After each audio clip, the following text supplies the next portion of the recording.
Hello and welcome to this really timely conversation about the future of Colombia, a chance for a lot of us to learn more about the chances of success for the country's first ever left-wing leader. I'm keen to know myself whether the narrow victory of Colombia's new president-elect, Gustavo Petro, really does signal a desire for a new political path, and whether he can ever placate the country's business elite, who apparently are very sceptical about some of his policies. Hello, I'm Penny Richards. I'm the head of the Aspen Institute in the UK. We are frequently privileged to use the Aspen Institute's mighty convening power globally to invite some of the most thoughtful and experienced thinkers to discuss the consequence of this extraordinary time across a range of topics. Today, with our wonderful colleagues at Aspen Colombia, we really have done just that. Extraordinary panelists for you today.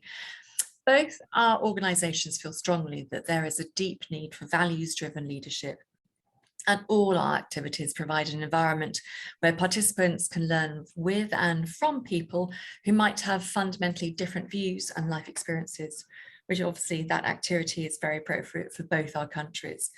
My opposite number at Aspen Colombia is Pablo Navas, who will lead our conversation today. He's a great man. He's also an industrial engineer by training and a renowned educator who has been connected to some of the finest universities in Colombia. Most recently is the president of the Universidad de los Andes. And he's also the author of a number of books with a really eclectic spread of subjects. Pablo, it really is our pleasure to have you host such an event with Aspen Colombia and Aspen UK. And I know I'm going to be really gripped by what I'm going to learn in the next hour. Thank you so much. And over to you. Thanks a lot, Penny, for your kind words. And for all the colleagues of Aspen UK, this is a wonderful opportunity of hearing three distinguished Colombians. And that includes Professor Deas, to give this wonderful British audience their view on the future of Colombia. And as you, Penny, mentioned, in a key moment where we had just named the first left-wing president in our recent history. You have the bios of our panelists, so I'm not going to use this precious time to go over them. I might note, though, that you might hear some probably very diverse views, given the unique and different backgrounds of each one of our panelists. Alejandra Botero, all of them dear friends of us and of Aspen Colombia. Alejandra Botero is now the director of the National Planning Department in Colombia, where she has been working very hard, I should say, consolidating many social programs and has led a very rigorous document that has not come to light yet, precisely on the future of Colombia. So she has a lot of things to offer us. Malcolm Deas has been a profound and renowned professor at Oxford, where he's now actually, and he is one of the most respected analysts of Colombia in the past several years. He has written extensively on our problems and characteristics and has had a significant influence in many of our former presidents, most of the time behind the scenes, I should say, and in our academic world. Just a few months ago, I was just mentioning Penny, he received a honoris causa doctorate from Universidad del Norte, and a book has been published on his accomplishment. And Mauricio Rodríguez, a renowned journalist who was ambassador to the UK and has been teaching leadership in the most prestigious Colombian universities. Something that is not in his bio is that he played a very important role in the peace process during President Santos' administration, with a strong participation also behind the scenes. Talking about the future in these days, not just the case of Colombia, is indeed a very hard challenge, given the many uncertainties that appear every day in so many fronts, everywhere. So what we're going to have today is a very loose conversation. So let me ask the panelists to feel free to intervene at any moment by raising your hand. And for the audience, if you have any questions, please write them on the chat and I will try to get them in the last 15 minutes. So let me start with asking you, Alejandra, if you can briefly note some of the key aspects that you could underline as a result of the document I mentioned that you have been working on the next years to come. So please, Alejandra. Thank you very much, Pablo, for that wonderful introduction. Thank you, Penny, for the invitation and the introduction as well. For me, it's an honor and a pleasure to be with such friends, actually, and people that I admire so much in this panel, and to talk about such an important topic, which is long-term vision of Colombia.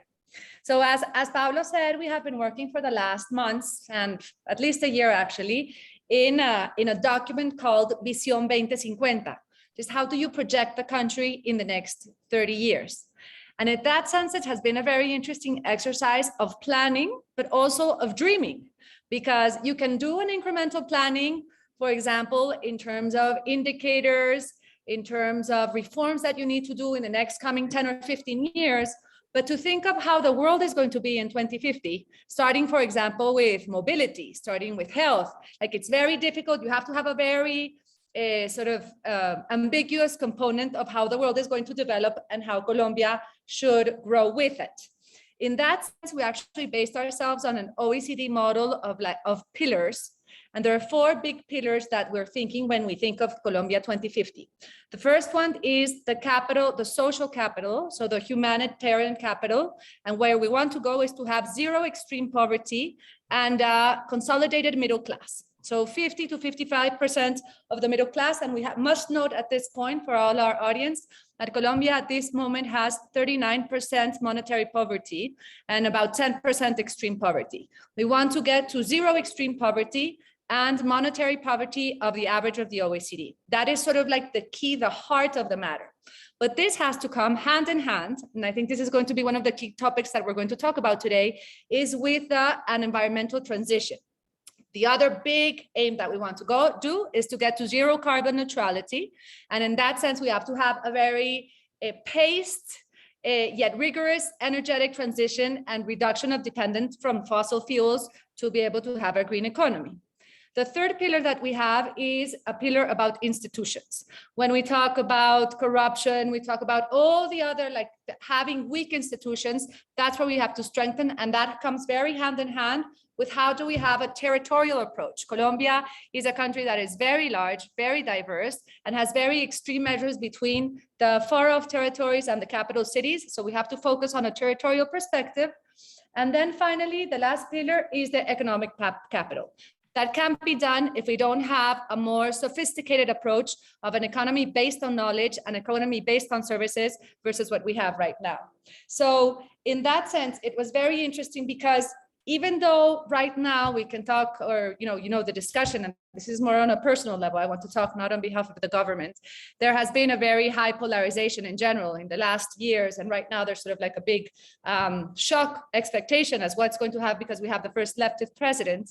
At the end of the day, when you look at documents and long-term perspectives, what we all want to do is to have the social welfare of Colombians at the heart. And in that sense, to have long-term visions where the reduction of poverty is the key, I think is the document and the consensus we want to reach, whether we come from the right or from the left, thinking in the long term.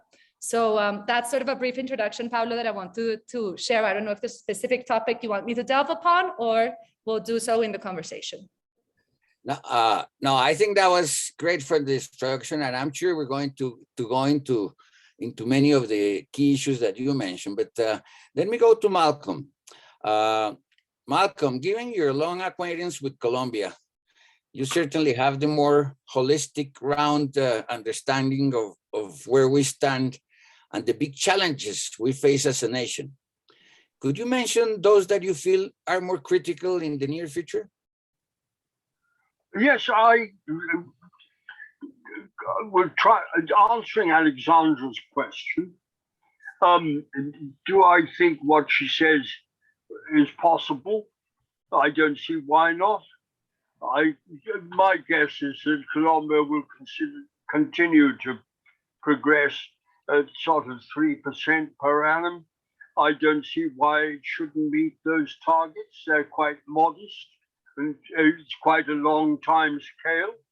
And as one of my friends says, Colombia progresa por la noche, while nobody's looking. And I think that there's a good prospect that that will continue. I think people overdo. Everyone is against corruption, but a hell of a lot of people, corruption is quite popular. It's not, you know, corruption is a drag. And I don't think Colombia is the most corrupt country in the world, incidentally, but I would like to sort of perhaps cheer people up a bit by questioning one of the things before agreeing with it. And that is, you know, the interest in the world and outside Colombia has been excited by this notion that Colombia has its first leftist president. Well, that may be true, but I think it needs to be put firmly in context. All this rot you read in papers which ought to know better, like the Times here and the New York Times, that Colombia has been governed by the same oppressive oligarchy for 200 years, that this is the first, you know, the first progressive president for a long time. This is not true. It may be the first declared leftist socialist president, whatever socialist may mean nowadays, which nobody is very precise about. But it's certainly not, this isn't, for example, the first highly contested election. We've had plenty of those within my memory. It's not the first election which was tense. We've had some other tense elections. We had a tense election in Santos's second run. We had a tense election in 2018 when Duque was elected. We had a tense election, and going back further, when Misael Pastrana was elected in 1970. One of the things which shows that Colombia is a democracy of sorts, like all democracies of sorts, is that there's been plenty of elections where nobody's quite sure who's going to win, which is a sort of elementary starting point. Colombia's also had a number of presidents who weren't by any stretch of the imagination from the so-called oligarchy, which in Colombia is more a social designation than a political one. Turbay, Julio Cesar, was not from the oligarchy. Belisario Betancourt was not from the oligarchy. Virgilio Barco may have been from the oligarchy in Cucuta, but he wasn't from the Oligarquía Nacional exactly. And we've also had a number of these presidents who one could certainly qualify as progressive. Carlos Lleras.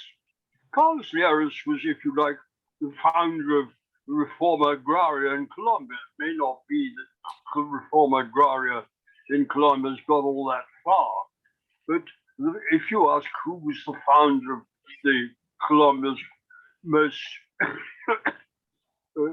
effective, though not very effective, peasant organization, was Carlos Lleras Restrepo.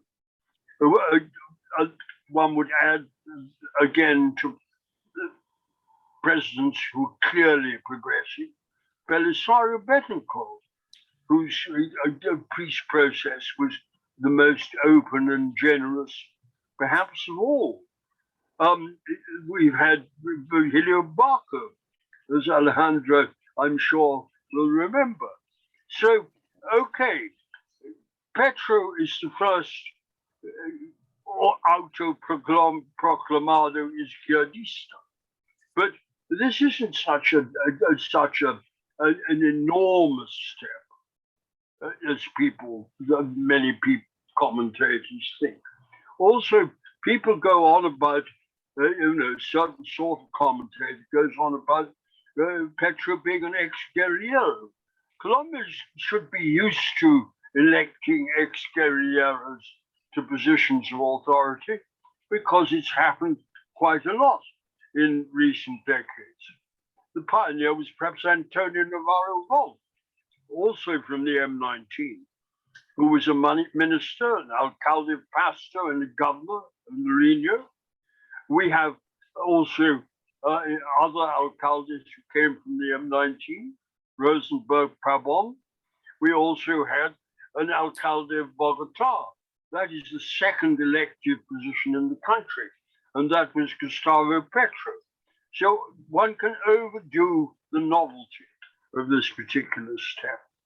I also think that there is, at the moment, everyone is behaving terribly well. After an election which was exemplar, you know, the Colombian election count was very impressive. If you look at the sort of old-fashioned, very long, drawn-out process of counting in this country, the Colombians could show the British a thing or two about how to bring in an election result, and the United States a thing or two. And everybody behaved well. Petro behaved well. Hernandez behaved well.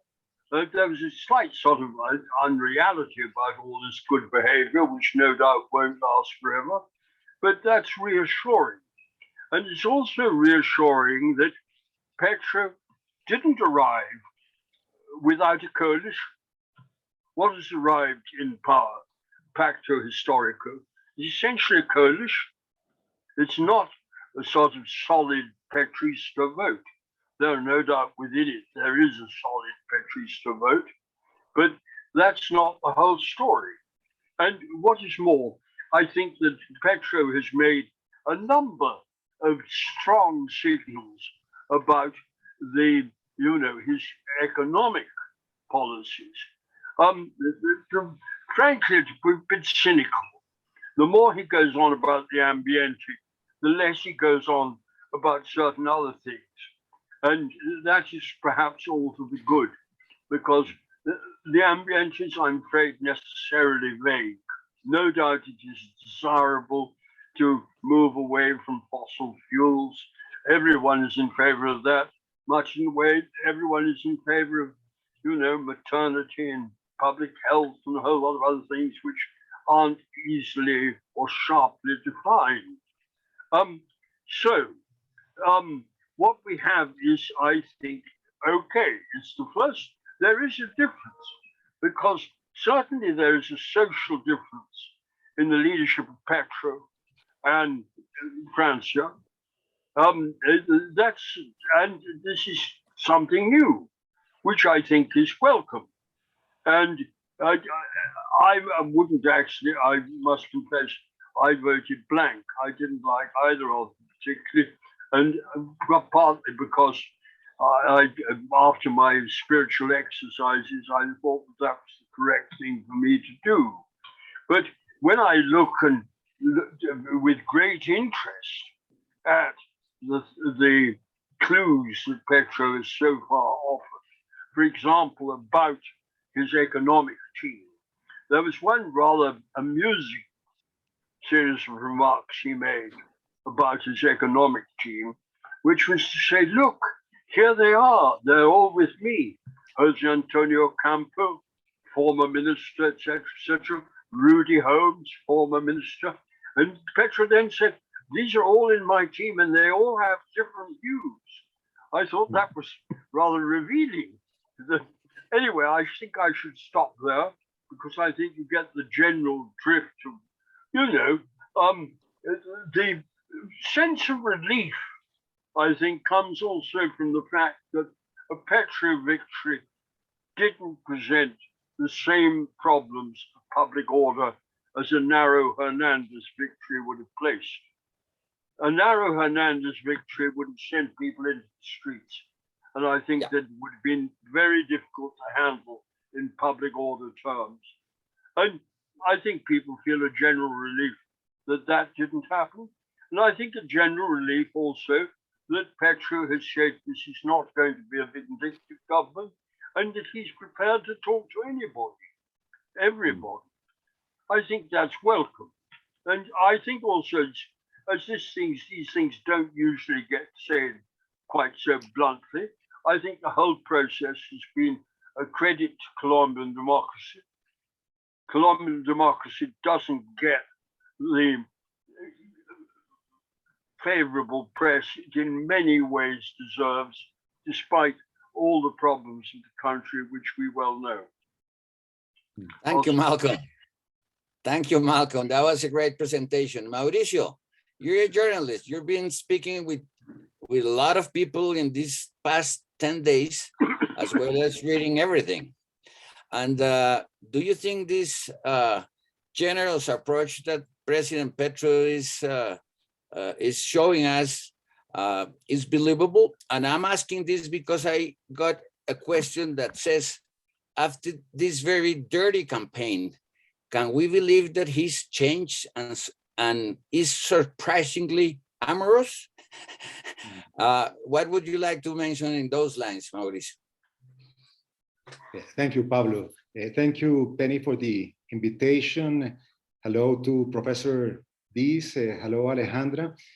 And to answer your question, Pablo, I would say that I'm not fully convinced that Petro's initial days as president-elect will continue once he is in power. I am not convinced that he is credible, reliable, because in the past he has been a populist. As mayor of Bogota, he did not do, in my opinion, a very good job. I think he has good intentions. I like very much the tone in which he has said this national conversation, looking forward to agreeing on fundamentals that we need to agree to make sure that Colombia advances properly. So I have really honestly mixed feelings. My own thoughts about what is going on and what I hear from all sorts of opinions from different ideologies, different sectors of the Colombian society. Personally, I have very high hopes that he will do a good job in advancing the implementation of the peace agreement with the FARC signed 6 years ago. Being a former guerrilla leader and committed all of his life sincerely to peace after he entered this negotiation with President Barco, by the way, 30 years ago. I think that he has a commitment, a very strong commitment to peace implementation, and something very important, to negotiate a peace agreement with the ELN, the other guerrilla group that is still in arms. So I think that's very important. That's the priority for Colombia, for making sure that we are able to take off in economic terms and to improve in the social situation that unfortunately still many Colombians are living in extreme poverty, 6 million Colombians, and in poverty in total more than 20 million Colombians. I think that peace is absolutely essential for the real takeoff of Colombia. And on the other hand, I have some concerns, and I read the experts, the most important Colombian economists, pointing out that we have some dark clouds hanging over our economy.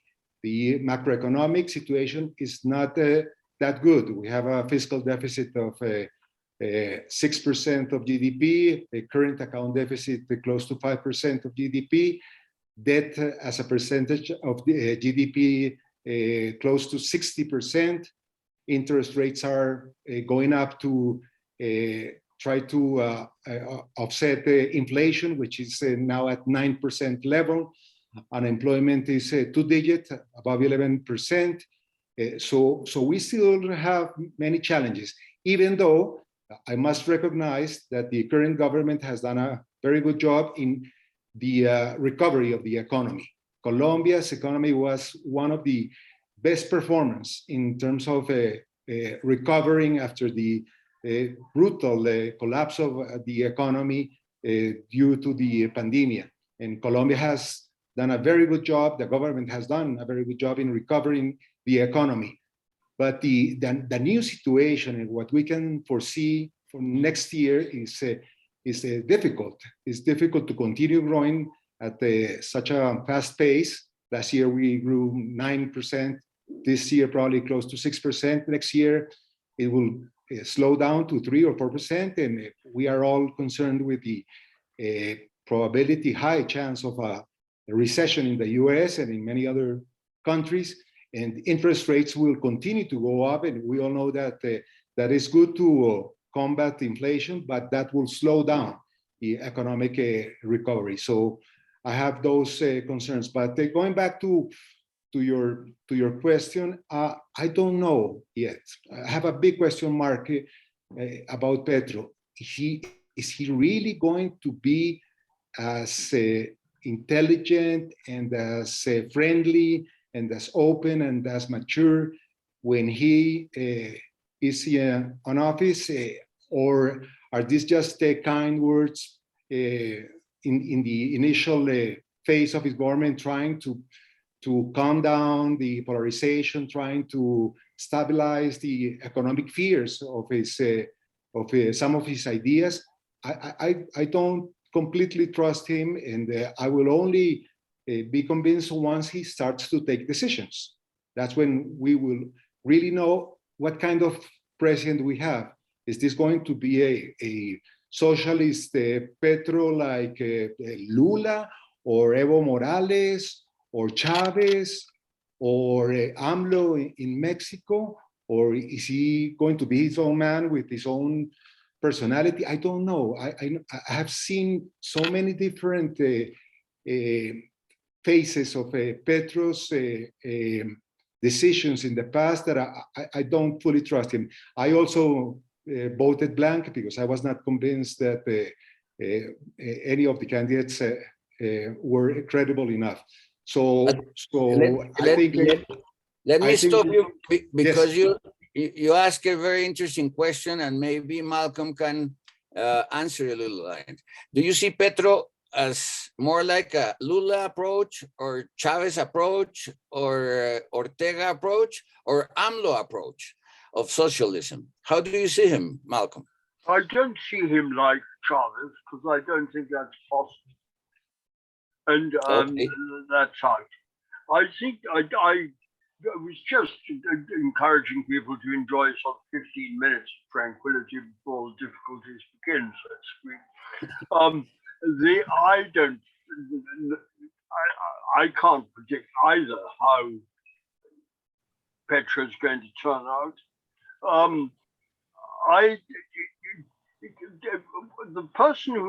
The candidate who I think is most like AMLO was Fernandez.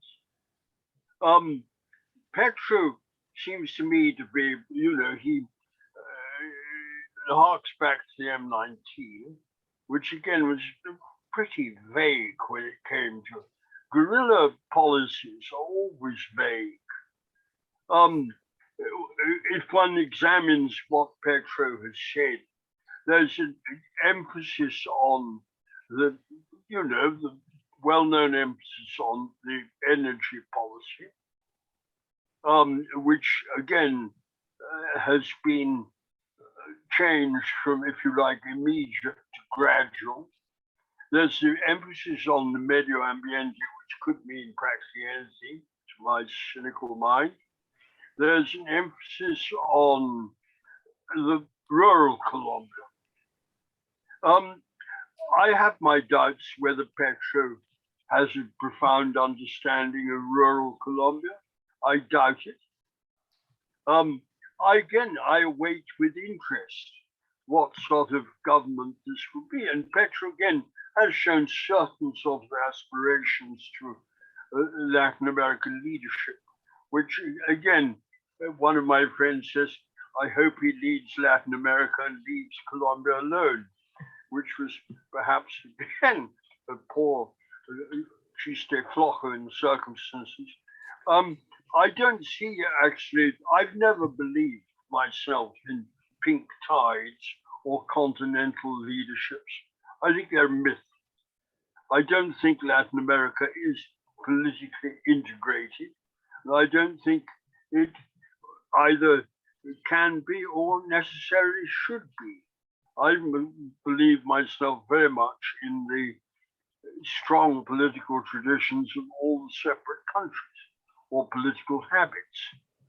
I think that Petro, if one could sort of go on and think, well, what has he got in terms of his immediate problems?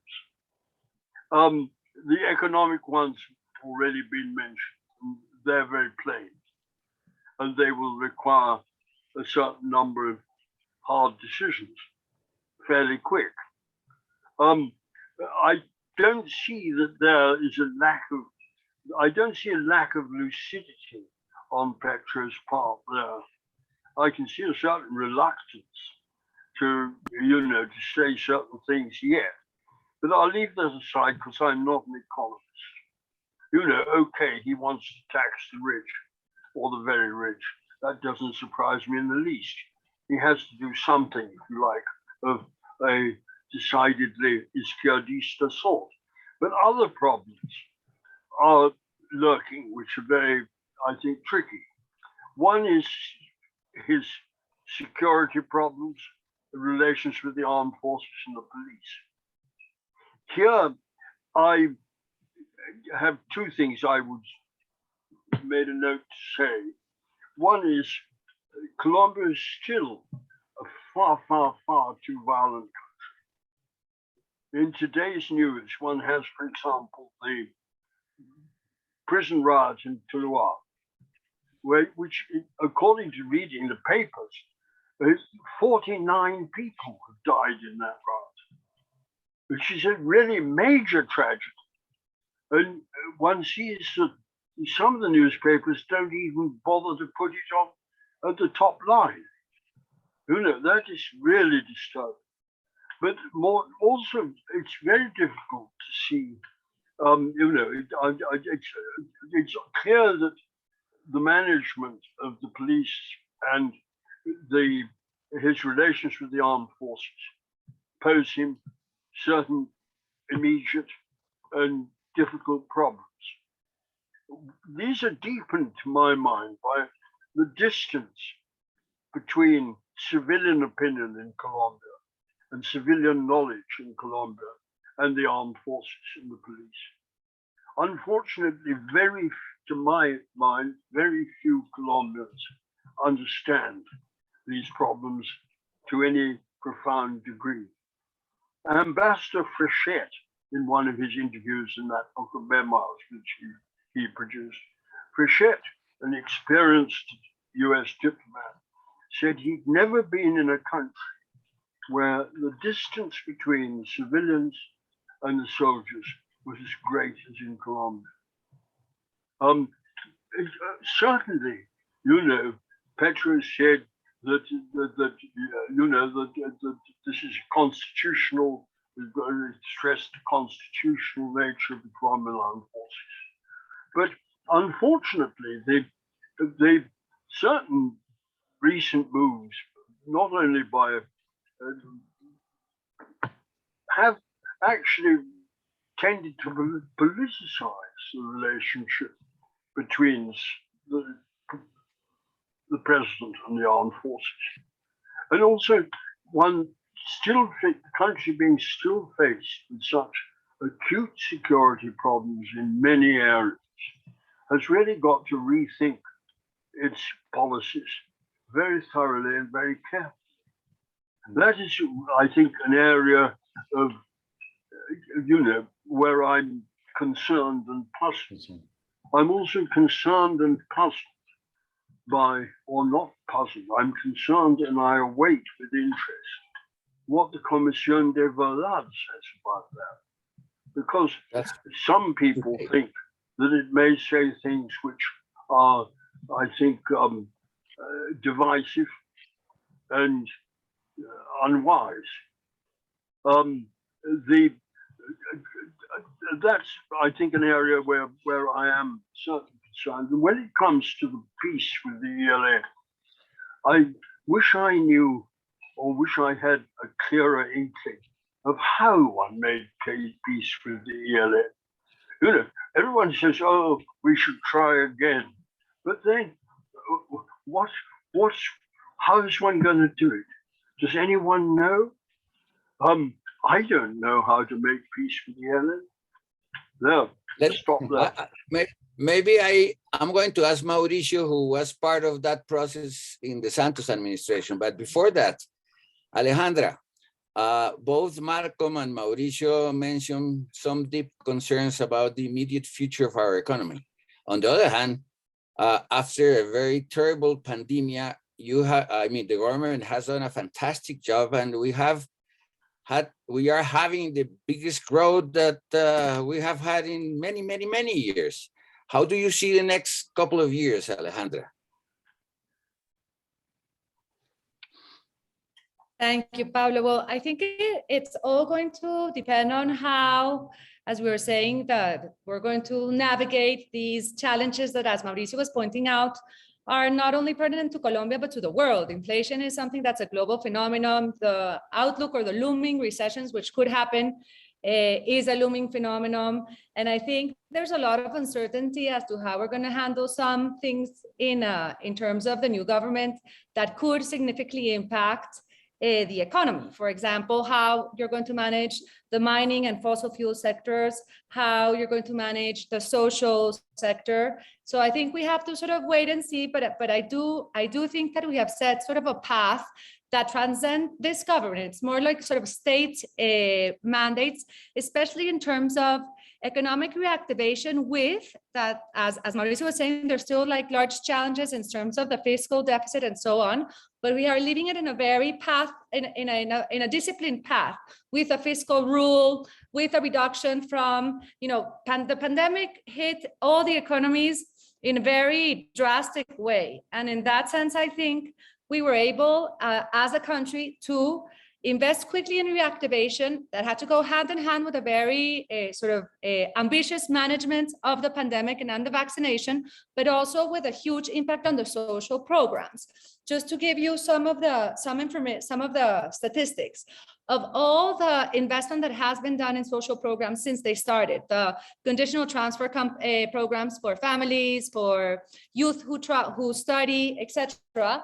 Around 50% has been done in this government, not because that was the goal, but because of a pandemic came and we knew that it was going to be was going to have such a strong impact on poverty that we had to invest very quickly into new programs that would help the Colombians that were the most vulnerable to going into poverty as effectively they did in the pandemic. In that sense, we created a program like Ingreso Solidario, which was a conditional transfer program for the more vulnerable Colombians. It was created in 3 weeks, Pablo. In that sense, and it covered in the matter of 3 weeks, almost 3 million Colombians, and right now it's impacting 4 million Colombians. Of the reduction in poverty, which we went from 42% to 39% between 2020 and 2021, around 60% of that effort is giving to state aid, to state helps such as Ingreso Solidario. So I do think that in the coming future, and this is something that Petro talks a lot, and Francia Marquez as well, the emphasis on social programs, because we can't just think of the economy without having that social safety net that we know has had an impact on poverty, and we need to continue it. So I think that if we maintain that route of having a very strong social programs, but with a disciplined approach in terms of economy and a very strong emphasis in reactivation, we hope that the path that is set right now and the challenges that we have in further reduction of poverty and in stabilizing the economy will happen. I do think that it's very key to understand, and I think the market, you can see it with the action of Ecopetrol, which is the state company. Everybody is not really understanding. We still don't know very well how some of the key sectors he's going to behave with some of the key sectors of the economy, because even though we all have, as a country, we have very ambitious goals in terms of green transition, in terms of an energy transition, that has to be done very, very carefully, because we still have a very strong dependence on fossil fuels. There's about 350,000 jobs that depend on this this sector, the export, international investment. So I think we are all sort of looking to see how that is going to be handled. But yeah, to resume, Pablo, I think very disciplined economic, and I think the economic team that he has, as Malcolm was saying, is top notch if that maintains, combination with a strong social maintaining and unifying many of the social programs. I think we're still set towards that long-term goal, which is the reduction of poverty. But we have to wait and see to see what's going to happen in the short term with the team and with the economic policy. Let me touch on one issue that it's very sensitive to Europeans, which is migration. We have had an amazing number, millions of Venezuelans coming as refugees, I would say. Alejandra, you lived in Venezuela for many, many years, and you have had to deal with in its economic impact in the last years. But we have had a very, very open approach to welcoming any Venezuelans that wants to come to Colombia. How do you see the difficulties as well as the future benefits that this migration can bring to Colombia? That's an excellent question, Pablo. And I think it's one of them. To go to Malcolm afterwards for that one too, and to Mauricio. Okay. Well, I think, yes, that's definitely one of the key sort of social policies that have been done in this government. And I think that will transcend, obviously, this government, and in general will help the development of Colombia, and which has to do with a very strong and very integral incorporation of migration. So as you were saying, we have almost 2 million Venezuelans right now living in Colombia, of a country of 50 million. This is just for the general audience. So it's actually quite a big percentage. And what's happened also is that it happened in the last 5 years, the increase increased exponentially. At the beginning, there were maybe people looking for economic reasons, but by, in the last 2, 3, 4 years, it's more, families that, especially men that come looking for jobs, and women who come to join the men that are in a very impoverished situation. It's an economic migration, if you want to put it that way, but in a difficult juncture, in the sense that we don't have at this moment any diplomatic relations with the country. So, for example, if you want to validate your graduate degree, or you want to validate your university degree, we can't, because you don't have like an official program for validation. And that happens with a lot of things that usually with an economic migration doesn't happen, because you still have contact with the other countries. So it's a very sort of sui generis migration. But I think what has been laudable, and it's internationally recognized in the approach that we've had, and we've actually had a lot of help from cooperation, is the fact that we're giving them a 10-year temporary status protection program. So once they come in and they are regularized, to put it that way, and they get the TPS, which is the program, they can work here and have every benefit like any Colombian has, except obviously the voting rights, the political rights, but otherwise they can behave like any other Colombian. And in that sense, I think it's all the economic analysis that has been done is that it can increase up to 5% more of GDP in the next 10 years. I mean, the increments of having a well-managed migration are huge, and of trying to incorporate as much as possible, which is what we're doing right now. We have, as I was saying, the numbers are about 2 million Venezuelans right now, and we have 2 million applicants for the TPS, of which already 1 million have received it. So you can almost say that 100%, I can't say this certainly because you always have like more unofficial numbers, but in general, of the numbers that we have, everybody has asked for a regulatory permit. So I think that's going to be wonderful. And we're already seeing some of the effects in terms of the economic reactivation. A lot has to do with the migration.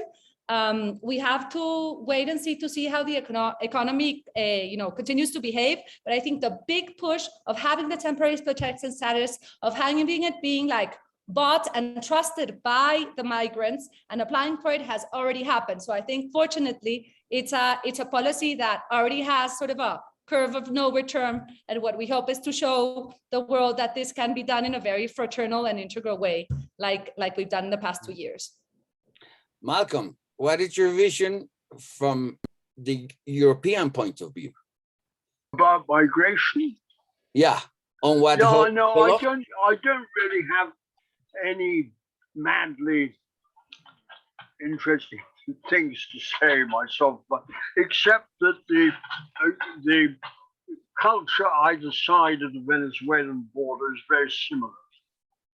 You know, the Tachirenses and the Santanderianos, there's always been a lot of human contact across that border, a lot of intermarriage, a lot of contraband. You know, it's not as if these people are all that strange. I think, again, Colombia deserves some credit for the way it's handled the Venezuelan migration, which is the largest migration Colombia has ever had. Colombia is not a country which has had a large number of immigrants ever. Before this wave of Venezuelan Colombians, and I'm not quite sure how many of them are Venezuelans and how many of them Colombians coming back. The largest single immigrant group in Colombia was the Syrio-Lebanese, and that was only about, its total was only about 100,000 plus. So it's a novelty for Colombia, but it is just persons of a very similar culture, which makes it easier in some ways to assimilate. But I have no great wisdom, or no, I'm not competent to say anything very much more about that. No, except that it doesn't seem to have created intolerable strains. It's created some, of course, but not so great. Mauricio, Malcolm raised the question of how to negotiate with the ELN. Is that possible? Yes, I am absolutely convinced that it is possible.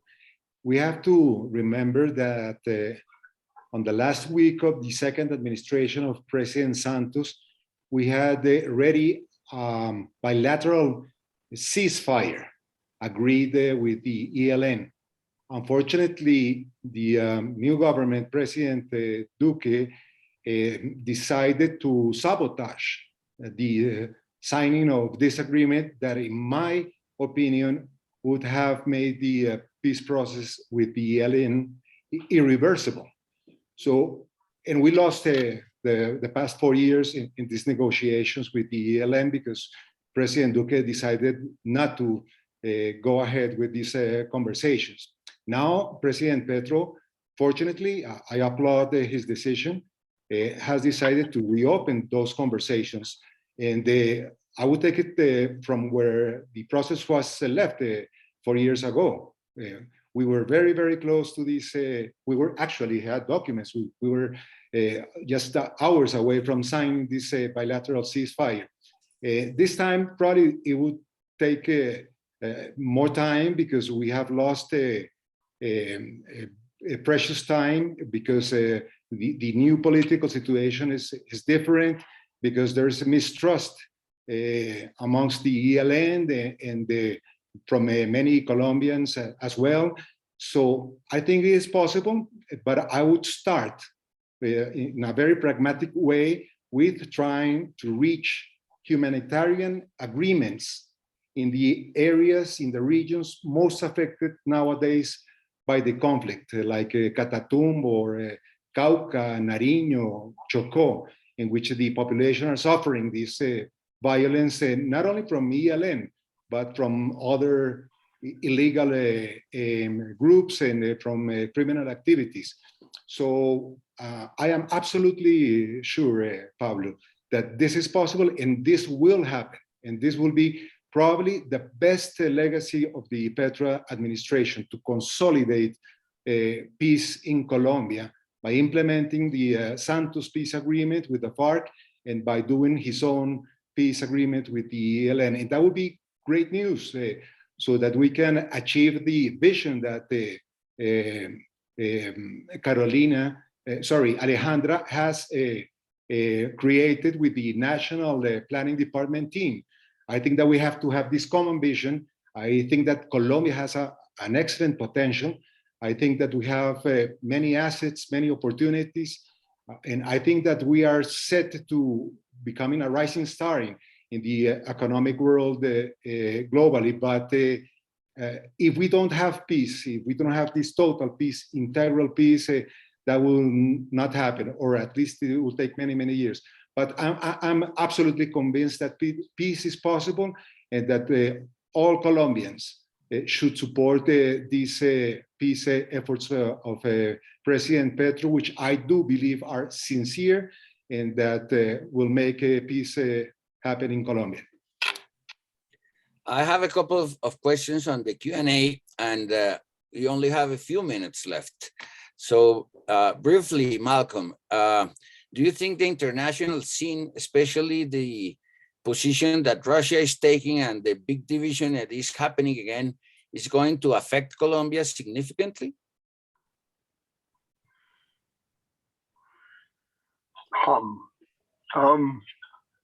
Again, it wouldn't be high on, frankly, in the sense that it makes the world's, the general world economic scene more difficult. It makes things more difficult for Colombia, I think. I don't think any short-term gain in the oil price compensates for that. I have conscientiously made a list of the questions which haven't been answered. I don't know if you would like me to very briefly dispatch them. Please. Somebody asked a question saying this was a very dirty campaign. I again say it's not all that dirty. Politics is a rough game everywhere. It's nothing like as bad in Colombia as it is in the United States. If that's Consuelo de Bobos. But people get over dirty campaigns. Secondly, somebody asked a question about ecotourism and tourism in general. I think Colombia has an enormous tourist potential. There is actually quite a lot of ecotourism as it is. But the enemy of tourism is insecurity and violence. And I would link in people's minds those two. And I would also stress that if I was in Petro's position, I would certainly preach the truth that those who suffer from insecurity are basically the poor, not the rich. Insecurity and violence hurt poor people much more than they hurt rich people. Rich people can, on the whole, defend themselves, not always, but commonly. And violence does much more harm to the poor by the effect on the economy, by the effect on employment, by the effect on individual budgets, if you like, which can be terribly raped by insecurity when it comes to people living on the edge. Then there was I finished with one question also there was on whether or not the traditional leaders are moving towards Petrism with a desire to control the man. Frankly, they lost. They ain't got no alternative. No doubt they also aspire to exercising their influence and control. But I think they have to recognize that this particular round they lost, and the man who won is Petro. So if they think that this is going to be necessarily an easy job to control, I agree with Mauricio, a person who has shown himself to be unpredictable and capricious. That's a different matter. Well, maybe we have 2 minutes. Alejandra or Mauricio, would you like to mention anything before we give the floor to Penny again to say goodbye words? Alejandra, go ahead. No, thank you. I just think that we have so many aristas that we have to see what's going to happen. I think we should, in a few months, call again on Malcolm's wisdom and Mauricio's wisdom and to see how this transgressed. I think one thing is to see, for example, the cabinet right now, and one is to see it in a year, you know, and how that's going to progress. So hopefully this will be an ongoing conversation as to see like what route Colombia is taking. And thank you so much for this space. It's absolutely fascinating to see, to hear such interesting thoughts from such different perspectives. So thank you, Penny, and thank you, Pablo, for this wonderful invitation. Mauricio, a minute.